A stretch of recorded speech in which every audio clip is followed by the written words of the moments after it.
אנחנו אומרים, תחיו טוב, לחיות טוב. הטיפול בהיפנוזה בשנים האחרונות הולך ותופס את מקומו כאמצעי טיפול לגיטימי לאינספור בעיות פיזיות וגם נפשיות.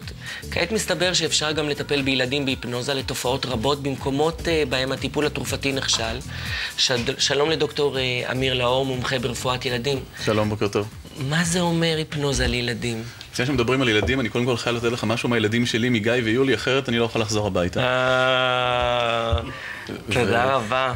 אני אחר כך אתן להם גלויה. ואם מדברים על היפנוזה בילדים, קודם כל, מה זה היפנוזה? היפנוזה היא בעצם מצב יומיומי. זה מצב שבו אנחנו מרוכזים מאוד ברעיון. אנחנו כל כך מרוכזים ברעיון עד שאנחנו מרגישים שחלק מהחוויות שלהם אנחנו חושבים, אנחנו גם חשים אותם.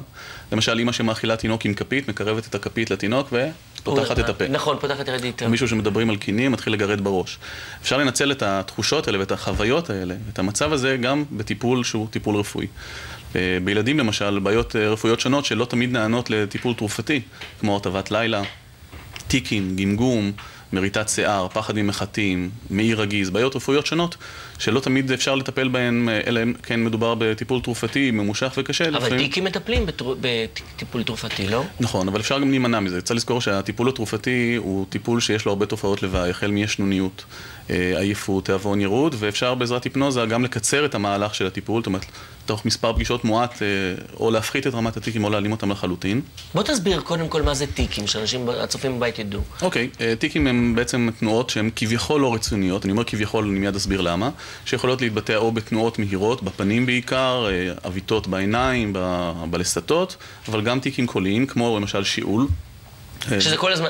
בדיוק, דיברנו פה על שיעול מקודם. יש משיכות, יש... משיכות באף, דיברו פה מקודם על שיעול, וכולם בקונטרול שהם התחילו להשתעל, כי כולם חשבו על שיעול, ובעצם הרבה פעמים אנחנו מבצעים טיקים כי אנחנו חושבים עליהם.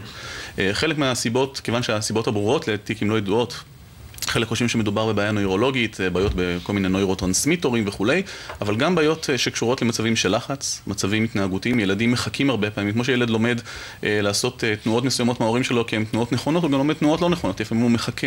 הרבה פעמים שאנחנו נמצאים בחברה של מישהו יבצע תנועה מסוימת, אנחנו עולים למצוא את עצמנו, אחר כך חוזרים על אותה תנועה, בעצם בלי שאנחנו מבינים למה אנחנו עושים את זה, ואז בעצם אנחנו אומרים שיש תנועה לא רצונית. ואז באים אליכם? באים אליי, הרעיון הוא קודם כל להבהיר האם הילד בכלל מודע לכך שהוא עושה את הטיקים. הרבה פעמים הוא יושב בכיתה וממצמץ, הוא עושה תנועות מוזרות שנראות לילדים מאוד חריגות. לפעמים זה פסיכולוגי, לא? למשל ילד מאמין באיזו אמונה מסוימת וזה חודר. הוא אומר, אם אני אעשה ככה, אז אני יודע מה, ההורים שלי יישארו תמיד בריאים, וזה תמיד, זה מין משהו שהוא ממשיך ועושה אותו. נכון, אבל מחקרים מראים שרק 20% מהמקרים שבהם יש טיקים הם על רקע נפשי או פסיכולוגי, והרוב הוא על רקע או נוירולוגי או על רקע התנהגותי אחר, שהוא לאו דווקא קשור לבעיה נפשית. מה זה באים אליכם?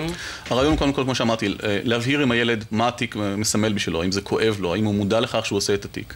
הרעיון הוא בהמשך, בעצם להשתמש בהיפנוזה, שהיא כלי שעוזר לעשות שינוי בצורה יותר מהירה, לעזור לו בעזרת הכלי הזה לעשות את השינוי. מה הכוונה? להראות למשל שהוא מסוגל להגביר את הטיקים. ברגע שהוא מסוגל להגביר את הטיקים, יכול להיות שהוא גם יכול להפחית אותם. ואז בעצם הילד מגיע למצב שהוא מרגיש שהשליטה נמצאת בידיים שלו, לא הטיק שולט בו, אלא הוא מסוגל לשלוט בטיק. ולכן הוא יכול להעלים אותו או לדחות אותו לסיטואציות שבהן הטיק פחות מפריע לו.